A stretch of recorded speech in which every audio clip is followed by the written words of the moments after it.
우리 함께 기도하겠습니다. 사랑의 하나님 감사합니다. 오늘 새벽에 저희들 주 앞으로 불러 모아주시고 찬양으로 또한 말씀으로 기도로 하루를 시작하게 하여 주셔서 감사합니다.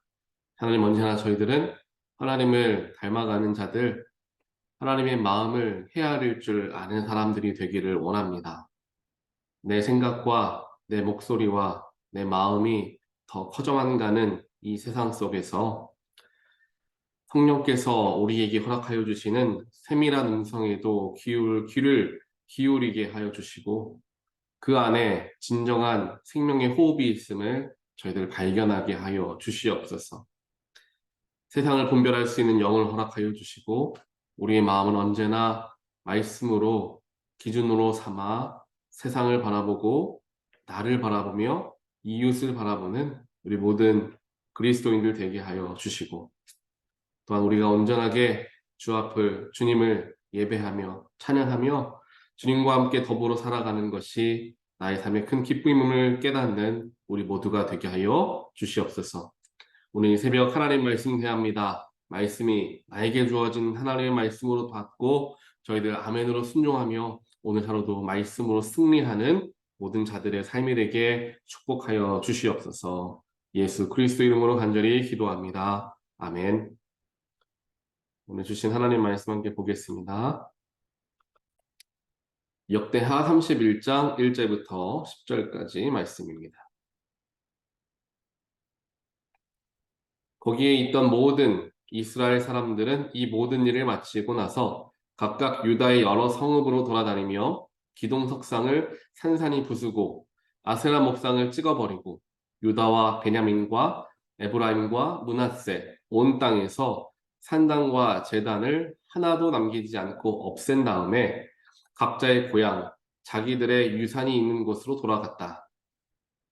히스기야는 레위 사람들과 제사장들을 갈래를 따라 다시 조직하여 각자에게 특수한 임무를 맡겼다. 제사장들과 레위 사람들은 각자 맡은 임무에 따라 번제를 드리는 일, 화목제를 드리는 일, 성전 예배에 참석하는 일, 주님의 성전 여러 곳에서 찬양과 감사의 노래를 부르는 일을 하였다. 왕도 자기의 가축대 가운데서 아침 저녁으로 드리는 번제에 쓸 짐승을 바치게 하고 또 안식일과 초하루와 기타 절기의 번제에 쓸 짐승을 바치게 하였으니 모두 율법에 규정된 대로 하였다. 그는 제사장들과 레위 사람들이 주님의 율법을 지키는 일에만 전념할 수 있게 하려고 예루살렘에 사는 백성에게 명령을 내려서 제사장들과 레위 사람들의 몫을 가져오게 하였다.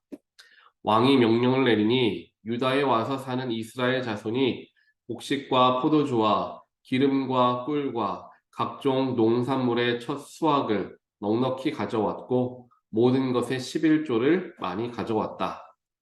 유다의 여러 성읍에 사는 이스라엘 자손과 유다 자손도 소와 양의 11조를 가져왔고 주 하나님께 거룩하게 구별하여 드릴 물건의 11조를 가져왔다. 이렇게 가져온 것을 차곡차곡 더미가 되도록 쌓았다. 셋째 달에 쌓기 시작하여 일을 끝낸 것이 일곱째 달이었다.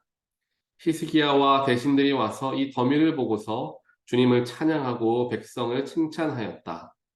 히스기야 왕이 제사장들과 레위 사람들에게 예물 더미에 대하여 묻자 사독의 자손인 아사랴 대제사장이 왕에게 대답하였다. 백성이 주님의 성전에 예물을 드리기 시작하면서부터 우리는 먹을 것이 넉넉하게 공급받았을 뿐 아니라 남은 것이 이렇게 많습니다. 남은 것이 이렇게 많이 쌓인 것은 주님께서 그 백성에게 복을 베푸신 까닭인 줄로 압니다. 아멘.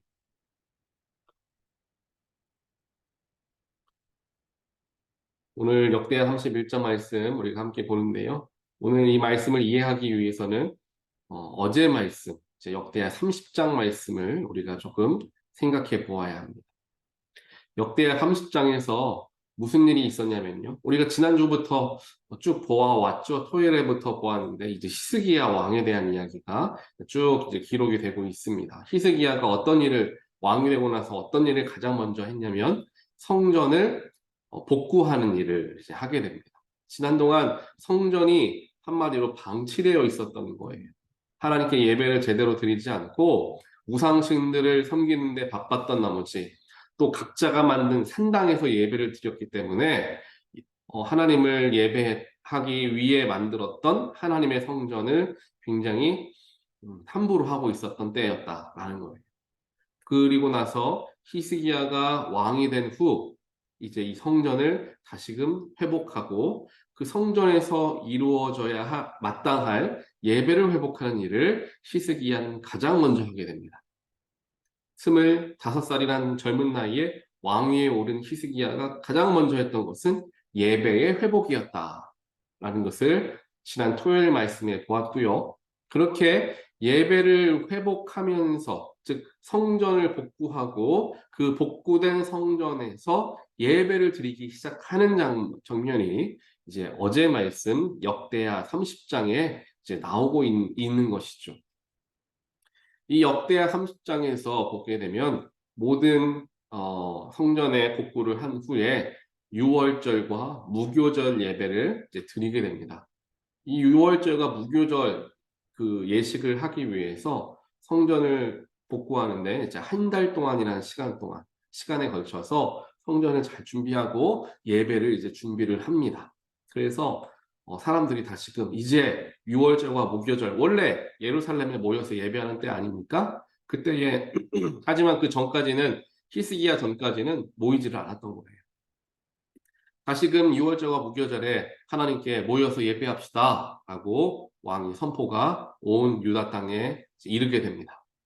그래서 예루살렘의 모든 유다인들이 함께 모여서 하나님께 예배하는데요. 예배하러 가는 과정에서 예배를 떠나는 중에 떠나는 그런 준비하는 마음속으로 유다 백성들은 무엇을 했냐면은 자신들이 가지고 있었던 모든 우상들을 다 버립니다. 기드론 시냇가에 다 버리죠. 그리고 나서 예배하러 간다라는 거예요. 내가 가진 우상, 내가 의지했고 이전까지 나의 우상이 되었던 것을 그대로 갖고 예루살렘으로 모인 것이 아니라 다 버리고 예배의 자리에 나갔다는 거죠. 예배를 얼마나 그들이 기쁜 마음으로 바라보았고 또 예배를 얼마나 사모했던지 예배를 나아가는 과정에서부터 그들은 이미 은혜를 받은 거죠. 하나님께 내가 예배하러 가는데 내가 이전까지 하나님 이외에 믿었던 모든 우상들을 다 버려야 되겠다. 그렇게 다 버리고 나서 기쁨으로 유월절과 무교절을 지켰다라는 겁니다. 그래서 유월절과 무교절 보통 이제 한 주 정도의 시간 동안 예배를 드리는 건데요. 그 자리에 모였던 사람들이 너무나 아쉬운 거예요. 지금까지 오랫동안 예배를 드리지 못했는데 이렇게 언제 우리가 또 물론 뭐 내년부터는 계속 이제 매해 오게 되겠지만 그 오랫동안 드리지 못했다라는 그러한 안타까움에 한 주를 더 드리게 돼요. 예배를 총 2주를 드리게 되죠. 그렇게 2주간 긴 예배를 드림에도 불구하고 그들이 지치고 힘들었던 것이 아니라 예배 가운데 큰 기쁨이 넘치고 감사가 넘쳤다라는 그러한 말씀이 어제 말씀입니다. 예배를 사모하며 예배를 기쁨으로 참여하며 내가 먼저 준비하고 예배에 참여하는 자들에게 예배 가운데서 큰 은혜가 넘치게 되었다라는 거예요. 제가 지난 토요일에도 말씀을 드렸지만 예배 자체가 중요한 게 아니라는 거죠. 예배를 통해서 은혜를 받는 게 아니에요. 예배에 여러 가지 있는 찬양과 기도와 말씀 이런 것들 때문에 우리가 은혜를 받는 게 아니라 내 마음에 은혜 받을 준비가 되어져 있는 사람은 그 예배가 얼마나 세상적으로 보았을 때 보잘것없는 예배 정말 세상에 얼마나 큰 교회들이 많이 있습니까? 한국에 가보니까 아주 아름다운 교회, 찬양이 아주 너무나 화려하고 멋진 교회 많이 있습니다. 하지만 그게 중요한 게 아니라 예배를 드리는 사람의 마음이 중요하다는 거죠. 예배에 나아가기 앞서서 내가 하나님께 나아가며 이번에 반드시 하나님을 만나는 예배가 되길 원한다. 나는 사모함으로 예배에 나아갔더니 그 예배가 큰 기쁨으로 그들에게 찾아오게 되었고 그 예배에 은혜가 넘쳤다라는 것을 이제 보게 됩니다. 그 다음에 이제 이어지는 말씀입니다. 그렇게 예배를 2주 동안 드리고 나서 이스라엘 사람들에게 어떠한 일이 일어나는가에 대한 이야기가 오늘 31장에 나와 있는 거예요. 그 사람 1절에서부터 나오죠. 그 예배를 드린 사람들이 각자의 자기의 집으로 돌아오면서 유다 여러 성읍을 지나갈 거 아니에요. 지나가면서 모든 하나님 이외에 다른 우상신을 섬겼던 석상들, 아세라 목상들, 여러 가지 산당과 제단들을 다 부수면서 집으로 돌아가더라라는 거예요. 예배에서 큰 은혜를 받기 시작하니까 사람들이 변화된 거예요. 예배라는 것이 바로 그러한 능력이 있는 예배가 되는 겁니다. 예배를 드리고 나서 유다 백성들이 은혜 받았다 하고 집으로 돌아가서 평소와 같이 살아간 게 아니에요. 예배를 통하여서 하나님을 만나고 예배를 통하여서 그들은 변화가 된 거죠. 그래서 그 변화가 삶에까지 이어진다라는 거예요. 이게 바로 예배입니다. 사랑하는 성도 여러분, 여러분들의 예배가 바로 이러한 예배가 되시기를 주님의 이름으로 간절히 축원드립니다. 예배에서 은혜를 받았지만 나의 일상에서 변화가 없다면 그건 진정으로 우리가 예배를 온전히 드렸다라고 말할 수가 없는 겁니다. 성경을 보게 되면 예배라고 분명하게 얘기할 수 없지만 예배의 하나의 모습이 예수님을 하나님을 만나는 것 아닙니까? 신약 성경을 봐서 예수를 만난 사람들 중에 그와 진정으로 진심으로 대화한 후에 변화되지 않은 사람이 없어요. 그의 삶이 다 변화됩니다. 삭개오도 그렇지 않습니까? 예수와 함께 식사를 한 후에 어떻게 됩니까? 말하지도 않았지만 예수님이 지적하지도 않았지만 자기 스스로 앞으로 내가 착복한 것에 갑절로 사람들에게 갚고 더 이상 나쁜 짓 하지 않겠습니다. 라고 삶을 변화시키죠. 성경의 수많은 인물, 예수님을 만났던 인물들은 그냥 예수님 만나서 좋았다 하고 삶을 살아간 게 아니라 예수님을 만난 후부터 완전히 변화된 삶을 살아가게 되었다는 것입니다. 예배가 바로 예수님을 만나는 자리입니다. 하나님을 만나는 자리죠. 예수님을 하나님을 만났으면 예배가 마쳐진 후에 세상에 살아가는 나의 모습은 분명히 달라져야 한다는 것입니다. 오늘 예배를 사모하는 마음으로 준비하며 예배에 참여했던 예배자들이 그 예배에서 얼마나 큰 은혜를 받았는가가 어제 말씀에 나오고요. 그 예배를 은혜롭게 드린 자들이 각자의 삶에서 어떠한 변화를 일으키는가에 대한 이야기가 역대 31장이라는 거죠. 그렇게 이스라엘 백성들은 하나님께 예배하고 고향으로 돌아오면서 모든 우상신들을 버리고 자기 고향에 있는 것들까지도 다 버리게 되는 그러한 변화되는 삶을 더 이상 이전과는 다른 삶을 살겠다 다짐하는 거죠. 그렇잖아요. 우리가 목상과 산당을 부순다라는 것은 어떻게 보면은 자신의 다짐을 이야기합니다. 가장 중요한 건 마음이라는 거죠. 목상이 없어도 산당이 없어도 내가 우상을 섬기고 싶으면은 다 없이 집에서 혼자 우상을 섬길 수도 있잖아요. 하지만 내 눈에 보이는 모든 목상과 신당들을 다 없앤다는 것은 내가 그렇게 살아가겠다라는 굳건한 다짐이죠. 그렇게 내가 살아가겠노라, 이전과는 다른 삶을 살아가겠노라, 모든 유다 백성들, 은혜 받은 자들이 그렇게 삶의 변화를 일으키며 나아갑니다.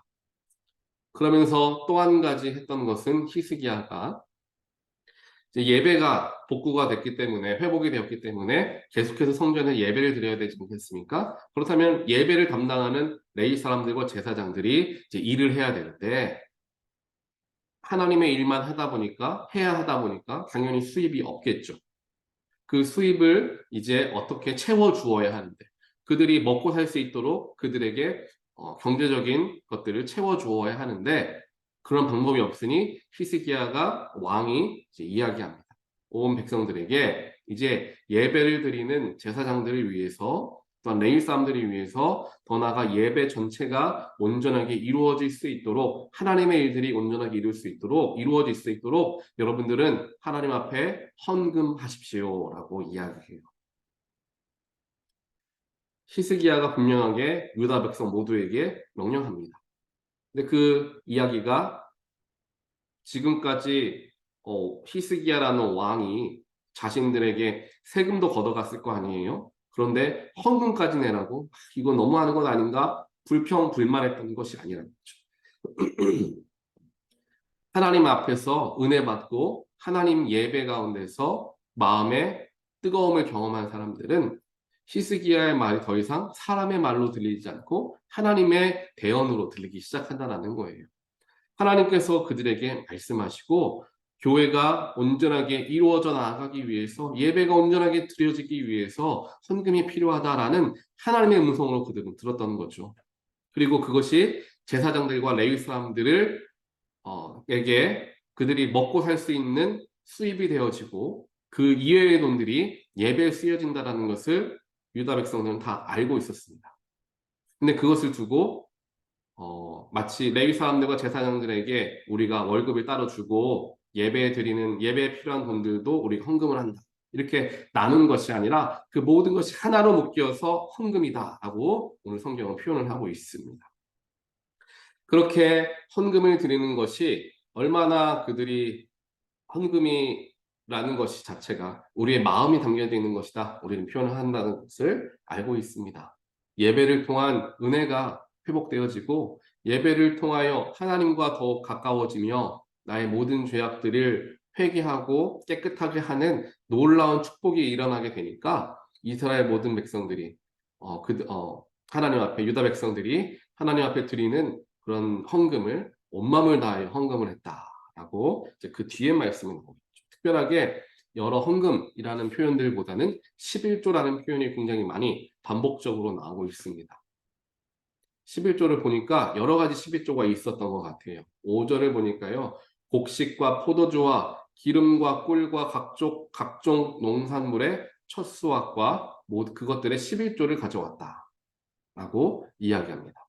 그리고 소와 양의 11조도 가져왔다. 6절에서 이야기하죠.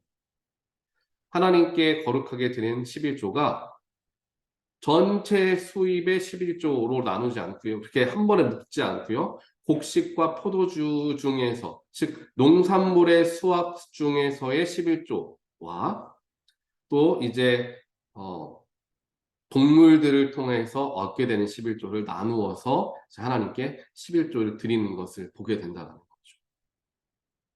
그들의 삶에서 하나님께 기쁨으로 드리는 일들이 성경에 기록이 되고 있습니다. 그렇게 11조와 헌금들을 예물을 하나님께 드리기 시작하면서 4달 동안 사람들이 가져와 드리게 돼요. 그래서 그 예물들이 성전에 넘치게 되어서 모든 유다 백성들이 기쁨으로 하나님을 예배하는 일들을 하게 되는 장면이 10절까지 기록되어져 있는 말씀입니다. 오늘 이 말씀은 예배를 드리는 우리의 자세, 예배에서 은혜 받은 사람들의 삶의 모습까지 모든 것이 말씀에 담겨져 있습니다. 예배를 사모하게 되는 우리 모두가 되시기를 주님의 이름으로 간절히 축원합니다. 누군가가 예배를 사모하는 마음을 여러분들께 드릴 수는 없습니다. 아무리 목사가 여러분들에게 여러 가지 이야기를 하고 예배에 나오도록 권면을 할 수는 있겠지만 그 권면이 여러분들의 마음을 준비시키지는 못한다라는 거죠. 결국 예배를 사모하고 예배를 준비하는 마음은 내가 갖는 것입니다. 내가 예배 전 하나님 앞에 나의 마음을 드리고 나의 마음속에 있던 모든 죄악된 우상들을 다 버리는 일들을 하며 예배를 위해 내가 준비하고 예배의 자리에 나아가면 그 예배는 은혜가 넘칠 수밖에 없다라는 겁니다. 예배를 준비한 자와 예배에 준비 없이 나온 자는 큰 차이가 있을 수밖에 없습니다. 우리가 학교 다닐 때 수업 들을 때도 마찬가지지 않습니까? 수업을 준비하고 먼저 오늘 뭘 배울지 미리 책을 읽어온 학생과 그냥 그 수업에 들어온 학생과 그 수업의 질은 크게 차이 날 수밖에 없다는 거죠. 똑같이 1시간을 앉아 수업을 들었지만 준비한 학생에게는 그 1시간을 통하여 정말 수많은 지식들이 그에게 공급이 되어지고 준비 없이 온 학생에게는 훨씬 더 적은 수밖에 그런 지식밖에 쌓일 수가 없다는 것을 우리 모두는 아마 공부를 하시면서 기억을 하실 겁니다. 예배도 마찬가지라는 거예요. 내가 예배를 준비하고 나오고 예배에 대한 마음을 쓰며 나아올 때 그 예배가 더욱 귀하고 값질 수밖에 없다라는 것입니다. 은혜는 바로 준비하는 때에서부터 시작되어지는 것이죠. 그렇게 예배에서 은혜를 받은 자들은 어떻게 살아갑니까? 삶의 변화를 일으키며 살아갑니다. 또한 하나님께 또한 교회에 하나님 앞에 헌금하는 것을 기쁨으로 감당하는 일들을 하게 되더라. 오늘 성경은 분명하게 우리에게 이야기하고 있습니다. 오늘 말씀들이 여기 모이신 모든 분들에게 동일하게 허락되어졌습니다. 이 동일한 말씀을 해석하시는 것은 각자의 삶에 맞추어서 해석이 되시겠죠. 하지만 분명한 것은 예배. 예배가 나의 삶의 중심이다라는 것. 예배의 자리에 모였고 예배의 자리에서 나가는 일들이 기록이 되어 있죠. 중심은 예배입니다. 우리의 삶의 중심은 예배가 되어야 합니다. 예배에, 주일 예배에 모든 것이 집중되어져 있어야 합니다. 삶을 살아가다 예배의 자리에 모여서 예배를 드리고 은혜를 공급받고 또 다른 삶을 살아. 이것이 반복되어져야만 우리의 인생이, 우리의 삶이 영적으로 성장하는 삶이 되어지기 때문입니다. 오늘 말씀을 우리 마음속에 잘 새기시면서 우리의 삶을, 우리들의 예배를 하나님께 온전하게 드리게 되는 모든 분들 되시기를 주님의 이름으로 간절히 축원드립니다. 기도하겠습니다. 사랑의 하나님 감사합니다. 오늘 히스기야 왕 시절에 예배를 사모하였던 온 유다 백성들을 살펴보면서 그들의 마음을 본받기를, 또한 그들의 삶을 본받기를 저희들 소원합니다. 그들만큼 예배를 사모하지 못하였고 그들만큼 예배를 준비하지 못한 채 그냥 발걸음만 옮겨 예배하였던 우리들의 연약함을 주여 용서하여 주시고, 예배를 통한 또한 예배를 위해서 우리가 먼저 구별되어지고 내가 먼저 내 안에 있는 모든 죄를 회개하며 주님 예배를 준비할 수 있는 마음을 우리에게 허락하여 주시옵소서.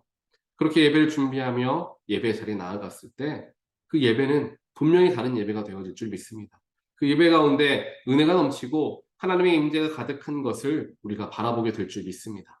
예배를 통하여 큰 은혜를 허락하여 주시고 그 받은 은혜를 가지고 이전과는 다른, 은혜 받고 좋았다로 끝나는 것이 아니라 은혜 받고 변화되는 삶을 우리의 일상을 살아가는 우리 모두가 되게 하여 주셔서 예배와 일상이 단절된 신앙이 아니라 예배와 일상이 항상 연결되어져서 하나님의 바람과 뜻이 우리의 일상에서도 이루어지는 놀라운 그리스도인들 되어질 수 있도록 하나님 축복하시고, 그러한 예배가 바로 우리 몬타리오 교회에서 매주마다 또 날마다 이루어지기를 주님 축복하여 주시옵소서. 오늘 하루의 삶을 말씀을 의지해서 살아가길 원합니다. 나의 부족한 부분들 말씀으로 깨우치게 하시고 깨우친 바 그냥 깨달았다 끝나는 게 아니라 실천함으로써 우리의 삶을 변화시켜 나아가는 능력 있는 말씀을 저희들 살아내게 주여 축복하여 주시옵소서. 이 모든 말씀 예수 그리스도의 이름으로 간절히 기도합니다. 아멘.